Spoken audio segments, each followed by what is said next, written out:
O formato de pequenas e médias empresas no Brasil, no geral, são administradas por grupos familiares. São patriarcas ou matriarcas que, imigrantes, trouxeram para o Brasil a ideia de empreender produtos e serviços, e esses negócios, na sua maioria das vezes, especialmente no Amazonas, se tornaram grandes negócios. Mas não só grandes negócios que nós vamos falar hoje aqui no programa. Pequenos negócios que começaram, empresas ou projetos que começaram pequenos e destacar a trajetória desses empreendimentos e, mais importante do que isso, o que esses empreendedores familiares realizaram para tornar essa gestão um sucesso livre, naquilo que é possível, de conflitos geracionais, né, a transição empresarial e o fortalecimento desse modelo de gestão, que implica em planejamento, processo, meritocracia e profissionalização da gestão. Sobre isso, nós vamos conversar com um professor e consultor, e ele é especialista nesse aspecto, nesse assunto de empresas familiares e o desafio da transição e da profissionalização dos negócios. Professor, mestre e doutorando, Márcio Gonçalves. Professor, bem-vindo. Obrigado. O senhor considera que as empresas no Amazonas se a gente estender um pouco na região norte, elas se preparam de fato para a sucessão empresarial? Não, pois é. O que nós temos percebido é que não. Né? A maioria das vezes, o que acontece? As empresas acabam acabando numa só geração, né? Que é o tempo de vida do patriarca ou da matriarca.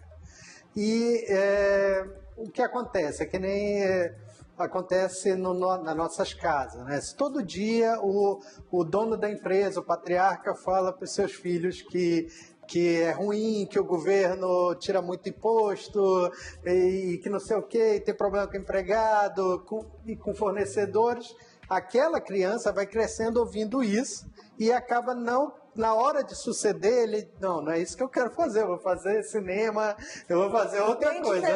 Exatamente.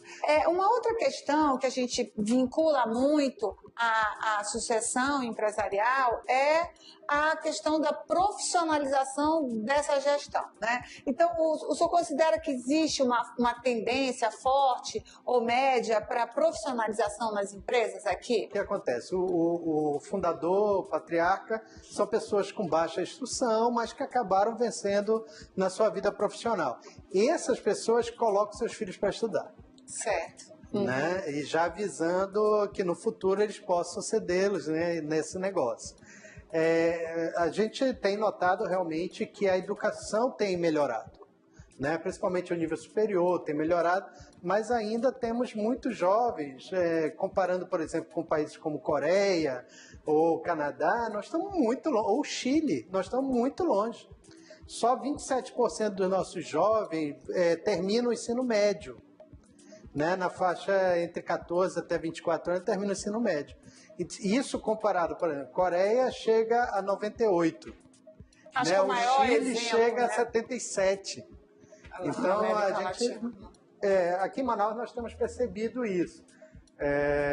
Manaus tem uma característica.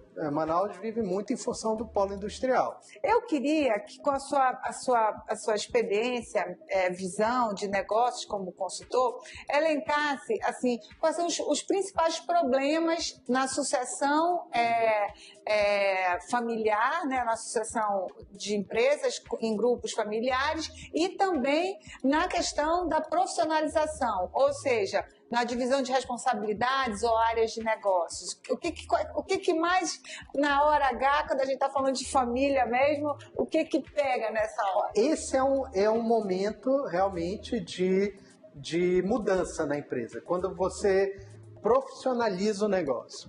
Então, esse é um momento crítico nas empresas. Essa passagem, né? Exatamente. E aí, quando você tem família envolvida, tem outros aspectos psicológicos, são aspectos familiares. Né? Uma coisa é você dar uma ordem para um empregado, outra coisa é você dar uma ordem para o seu filho, né? Para a sua filha. Aí entram conflitos familiares. Né? Então, são situações em que ocorrem esses conflitos mas que é necessário, se você quiser ter vida longa e próspera na sua empresa, é necessário que haja uma profissionalização e separação das relações familiares para o bem do negócio.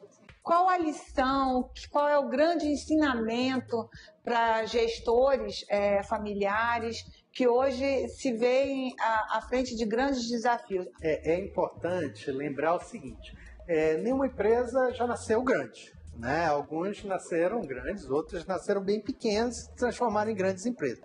Mas sempre visando a seguinte situação, você só tem retorno no seu investimento de duas maneiras. Ou você aumenta seus ganhos, ou você diminui seus gastos. Isso é inevitável, né? Aumentar ganhos significa aumentar esforço. Isso é inevitável. Eu gostaria de aumentar o meu faturamento. Eu vou ter que aumentar meu esforço, trabalhar mais. Diminuir gastos significa ser austero. Principalmente numa época como a nossa, primeiro, conhecer seus gastos, saber para onde que está indo o dinheiro do seu negócio. Depois, tem controle sobre esses gastos. Né? É aquele negócio, o gasto é opcional, mas a partir do momento que você utiliza aquele gasto, você vai ter consequências geralmente no futuro. Né? Toda empresa dá certo, tem que saber bem administrar, isso é a máxima de todos os tempos. E nós vamos ficar com essa máxima para aprendizado aí dos nossos gestores familiares no Amazonas e na Amazônia.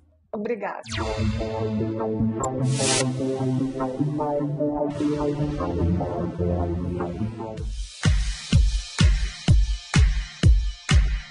O gás natural veicular GNV já é uma realidade em Manaus. Você ainda tem dúvida? Então baixe o aplicativo Simulador de Economia GNV e comprove as vantagens.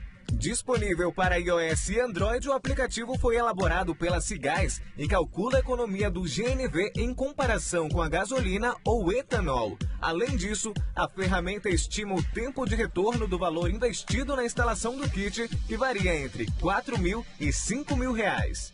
O aplicativo também indica em mapa a localização dos 6 postos com a opção do GNV em Manaus, além das 5 oficinas credenciadas pelo Inmetro para a instalação do sistema. Baixe o simulador de economia GNV e conheça na prática os benefícios do combustível que faz mais por você.